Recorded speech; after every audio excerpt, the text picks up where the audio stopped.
All right. Hi, everyone. My name is Jenny. I am a co-host here, but also I am a design practitioner. I'm a product designer full-time. And as a personal project, I've been working on a game design collective for the last handful of years called Plot Twisters. And the project that we're currently building is our flagship game. It's called Twisterland. And so today we're going to introduce you to some of the concepts that we're working with and just open it up for questions and get your guys' thoughts. But yeah, our practice involves fictional world building and artistic prototyping, co-design, and also integrating research drawing on psychology and the humanities.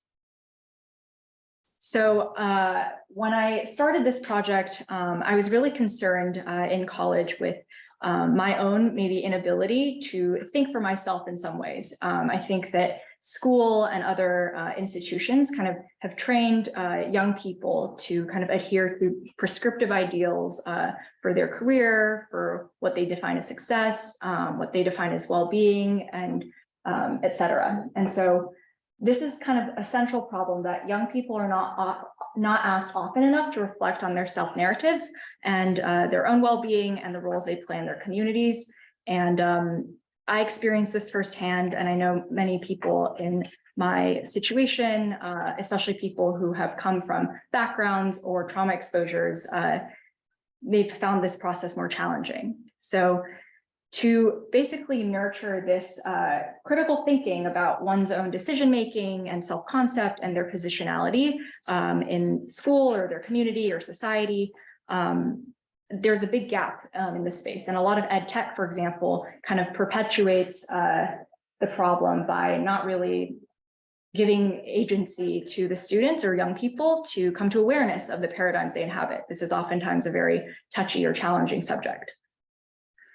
So Twisterland was born from this idea, and the idea is that Twisterland is this online game world that is first person, and it's a responsive journaling game. And so what I mean by that is first person means you go to Twisterland as yourself, and it's this point and click game. If you guys are familiar with things like Neopets or Club Penguin with the early 2000s, or like even before that, like edutainment games like Pajama Sam or Spy Fox, these games were point and click, and you kind of showed up and explored the environments and scenes and interacted with characters. So this is the kind of interface that we're thinking of, and it's first person. So you show up as you yourself, the human from Earth, visiting Twisterland.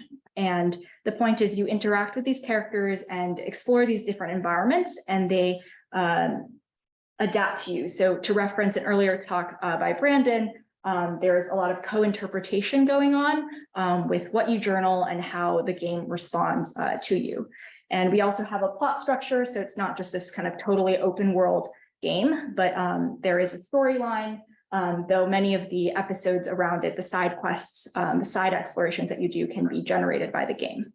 So this is a picture of the homeroom, which is like the lobby screen. So when you come to Twisterland for the first time, you kind of show up in this room floating in space, and it's empty at first because you haven't collected any of these objects yet, but you meet this butterfly guide or an animal guide that kind of is like, we've been waiting for you, like we have to head to Twisterland, let's get started.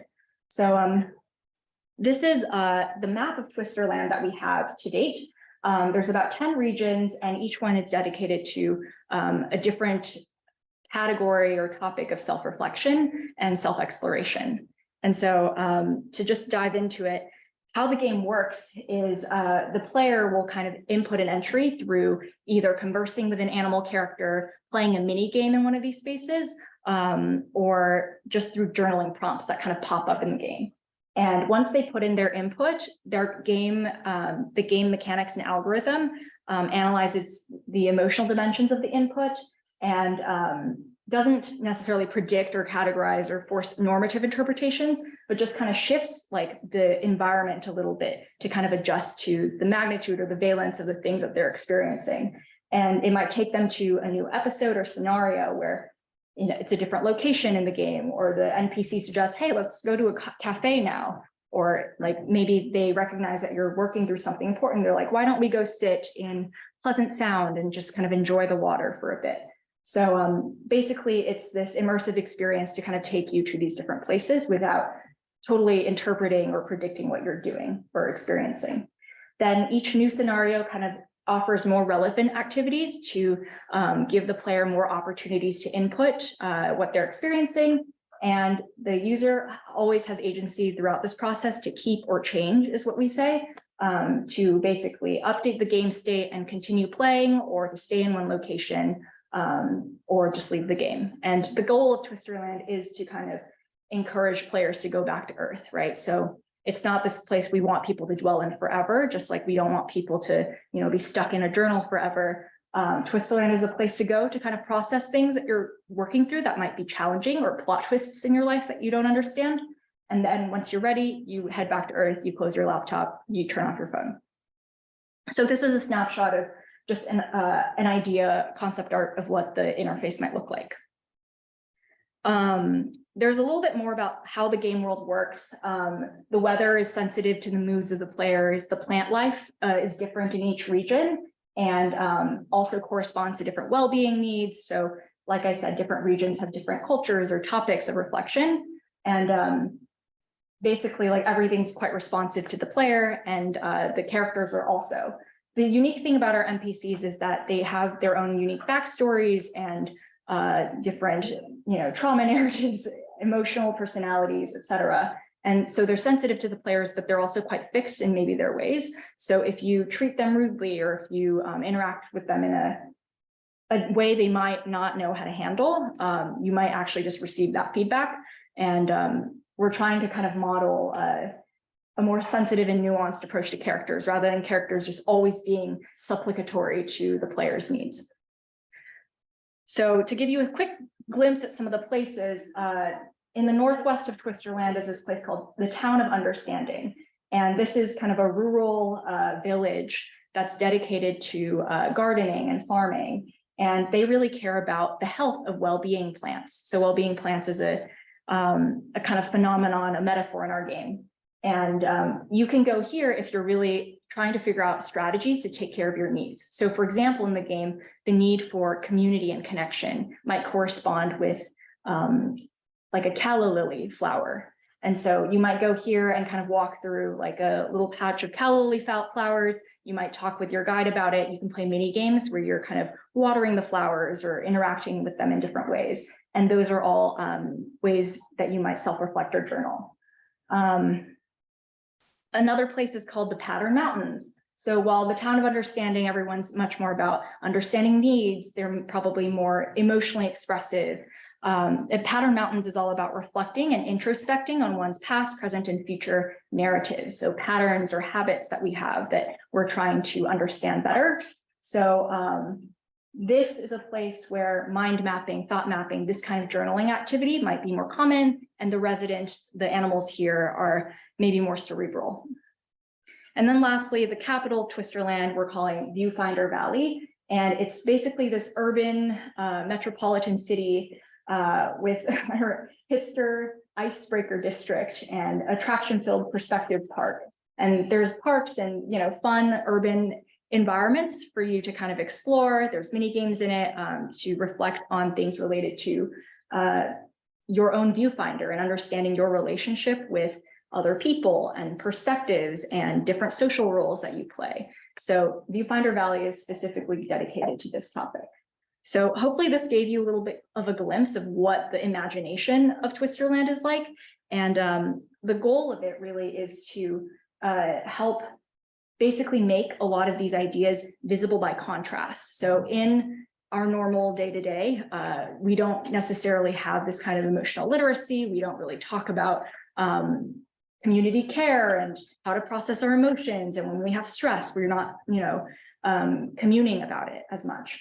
And so we want to use this game as a way to, through design fiction, provide language and present alternatives. Like, what does a fictional world look like where all the animal characters are just super comfortable talking about their needs and feelings, and their whole governance structure, everything's kind of built around this kind of care. So to talk more about the design principles that make this work, Y2K can elaborate. Yeah, hello, thank you, Jenny, for the introduction. Jenny already touched on a little bit of how one of our design principles, again, inviting us into an imagination or a different way of like looking at our visible world and the invisible structures that are present within them through making them visible in a different context, which in this case is Twisterland. And I think there are two main other design principles that we're trying to embed more specifically into the architecture of this game. But again, the design fiction being super important in opening up new possibilities of interacting with yourself, with your own self-reflection, with your own self-narratives. We were kind of talking about the first sci-fi novel, at least known to the Western world, by Cyrano de Bergerac. I don't speak any French, but and how the moon people kind of think that the Earth is a moon and that they're moon people on the Earth. And in this kind of similar way, like we're trying to introduce this contrast again as a means of self-reflection. And this is kind of where refraction comes in. And I think we were talking also about how Brandon's presentation touches on this. How do we be non-prescriptive when we're kind of analyzing or trying to help an individual and support that individual in like a self-reflection process, instead of categorizing or saying, this is what is happening to you. How do we help an individual, like support an individual to come to that conclusion, whatever conclusion it is, on their own. And so instead of reflecting, like maybe like a mirror, to refract like a funhouse mirror. And we also want to, and we think that that's an important way of nurturing agency within this context. And kind of like decouple this like self-reflection process from external means of doing that, which I think can often be tied to negative incentive structures sometimes. And then knowing that this process of self-reflection is always in flux and dynamic and nonlinear, we kind of have this, again, like this infinite feedback loop, or what we call like an infinite vibe check happening, where the structure of Twisterland kind of allows for more free exploration, where players who are really familiar with the game, but also newcomers can still find a lot to gain from it. And so, yeah, more concretely how this is built into the architecture of our game.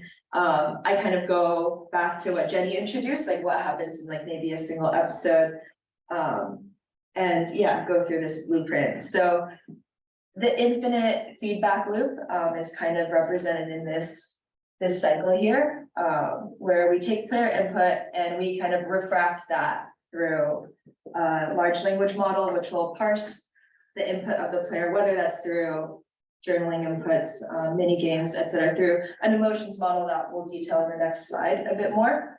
And that will, through the Rosetta Stone collection, help us map those emotions to self-reflection topics.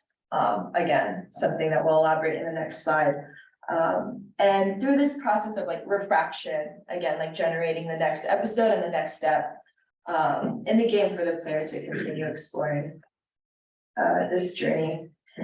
Yeah, we talk, here's like our emotions model and our self-reflection topics. These are based on a couple of different psychological frameworks that we cite down here, but we're mainly trying to get at like a much more atomic understanding of emotions, whether that's through like magnitude, valence, sensory processing, but also the social constructedness of emotions and the importance of looking at how, again, like the structures and the situations that you're in shape what is appropriate and what you think is appropriate. And self-reflection topics are kind of like a second order understanding of emotions. And yeah, these are all kind of like getting into the nitty-gritty of how our game is going to work. But yeah, we also have a couple of questions, more specific questions that we'd like to get specific feedback on. I'm not sure how much time we have. We can be quick, but we know like any journaling activity, we probably are going to have to build on some sort of LLM. It's going to be LLM parsed input. So a big question that we're navigating is like, what are the limitations of that? And also, for example, we're specifically looking at ChatGPT, which is based on a limited Western-centric model. So what does that mean for the experience? And do we have alternatives? We're also curious about, obviously this can be very sensitive user input. So like, what are best practices for data security? What are best practices for storing information? Maybe it's only local to the user's own computer, and the game is just this kind of like tool or interface that they download. And then we're curious about the trade-off between our own structure that we're implementing, right? So we have our own kind of opinions about how like care and emotional literacy might work in this game. What's the trade-off between that kind of implementation, right? We're authors of this fictional experience, and giving players meaningful agency within those constraints. And what does that mean? And what are the consequences of fixing them to our own values and research? Like, should we be communicating this? Like, how do we do that? So yeah, we're still very early days, but that's Plot Twisters. We're Plot Twisters, and this is kind of Twisterland. Yes. Thank you so much. Brilliant presentation. Brought back so many exciting memories from the past. I wanted to respond to what I took was one of the sort of foremost objections that we had at DC, which was from Ginny. And I think there's a way that now that I've heard your new presentation, I think we can respond to it, or you can respond to it. And specifically in relation to the last question regarding the conflict between structure and player agency. So ostensibly, there seems to be a conflict, and I'm sure you recognize this many times over, between the design of the game world and giving the player the agency to freely explore and discover that for themselves. So it seems like you're sort of scripting them in so many ways, like however complicated it would be, about things that they possibly could discover. And in scripting that, it seems that you're, as you suggest, maybe importing some values or prescriptive norms into the script they will discover. Like, these are the outcomes you should find in the game world. But I think there's a way of doing this in a way that is an open invitation to self-discovery that provides people like this sort of the actual platform for reflection. So what I think is happening here, and the reason I think it's so exciting for a Hypderigital project is that I think what's happening is that the game is not meant to sort of, how do you say, it's not meant to present you with the answers, but it's rather it's meant to provide you with a platform to find those answers. And so the key here is what you described, and I think you actually said at the beginning, Jay, where you said that you're meant to encourage the players to return to the earth. And so the reflection is like sort of escaping from the cave of the simulation of the game. The game provides you with this sort of avenue for that escape, but you have to find it for yourself. And it can't tell you how you're meant to find it. So is that perhaps a good metaphor for thinking about this? And if so, can this notion of reflection, which you so brilliantly sort of illustrated in so many ways, it seems it's conversant with the way that I use reflection in talking about, for instance, the absolute reflection, the leap over the finite frame and even the scripting of the programmatic operations of digital computation. Totally. Yeah, I really appreciate that. I think we just talked yesterday about how Twisterland is this kind of like traveling experience, like you're going there like a new visitor, you're being acculturation, like you're experiencing acculturation, you're confronted with many new paradigms and things, and you have the agency. You're reminded at every step that you can leave if you want to, and you're always a visitor. Like, you're never going to be a resident to Twisterland. And all the characters that you interact with know that. They're like, when are you going back to Earth? Not all the time, but we'll have this installed at a cadence. I definitely think the refraction aspect will be important. So I think we need to really apply this to as many parts of the game as possible. So one, for example, we're trying to make the environments change. So if you express something that's like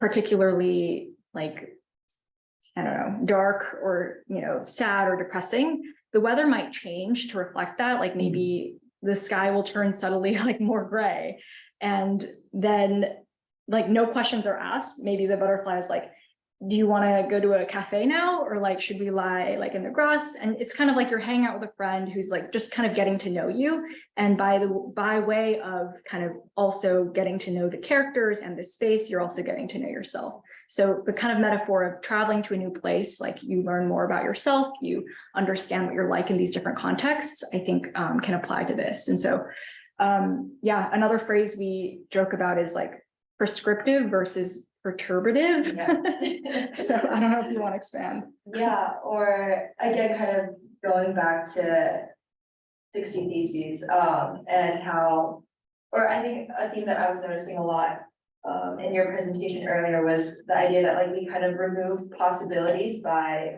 enabling computation, or like the script or the algebra kind of isolates a singular path and removes possibilities for all others. And in this case, like we do have like computation going on, but we want the player to be feeding into it. Again, like that, having that feedback loop going. And in that way, like whatever computation we're doing is being perturbed, but so is the player's experience and like having that in harmony with each other. This is like a bit at an abstract level, but I think, yeah, I was thinking about that.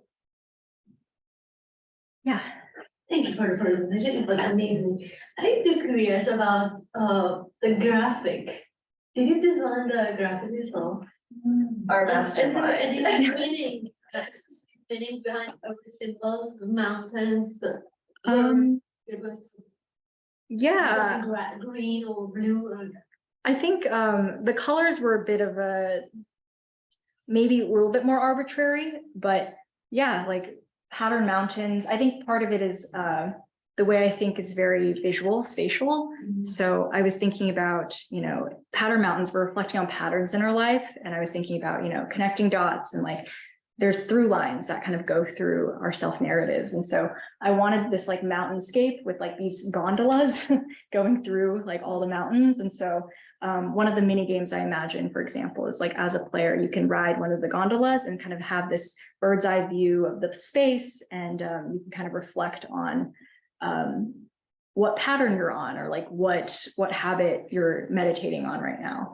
So yeah, and also like the archipelago, like I didn't explain the space, but that's a space that's dedicated to exploring the like artistry of your life and like treating your life as a story to tell that's still unwritten and something you have agency and control over. And like, I don't know if you can see, but the body of water kind of looks like an artist palette. So there's like small things. There's like the lake of good questions that looks like a question mark. So yeah, there are small things like this, but yeah. you may explain that and then get that has been using with users or Yeah, no, right now we're really just in the like idea concepting phase. Like we're really just doing design fiction and as thoroughly as possible. Our goal is to work through this algorithm and design the data structure around it so that we have something that we can engineer and then apply some of the visuals to, and then kind of like present to someone as like a really lo-fi experience. So yeah, we're working toward it. Yeah. And do you guys, it's really amazing, so interesting, and yeah, I'd love to try it sometime when it's ready. So will you guys be doing all the coding, like back-end stuff yourselves? I definitely think we're gonna bring in some extra people to help us work on that. I have like a bit of a CS background, but definitely not enough to, I think, like scale or build this out in full. And I know, yeah, we just have like a lot of people who are, yeah. I think, yeah, our collective is made up of a bunch of like interdisciplinary people who are probably intermediate in all of these technical skills. So art, coding, all of this. So if we put our minds together, we can probably come up with the data structure, but to actually engineer things, we're probably going to have to bring in like friends who, He's an architect and count on me. Thank you. And then would you try and get like third-party funding? Do you want to make it like something that, you make money from, or you want to make it like a charity thing? Like what's... Yeah, so we recently got funding by IDEO and Riot Games. So that's a design organization and a game organization company, respectively. So we have a little bit of money to kind of jumpstart this project. I think we're just going to prototype it and see how it goes. I think it would be really good to, like we're a game design collective, and I think we could produce this tool as a product. We could produce other, what would a game board game version of this look like? What would a book version of this look like? I think that there's a whole portfolio of products we might have, and maybe those are things that we offer to people on like a sliding scale. So maybe it is like a product that we can sell, but also we can bring it to schools that, ask for it. And, but this is, yeah, we're not there yet. We're still super early days. Like, Thank you so much, Jenny.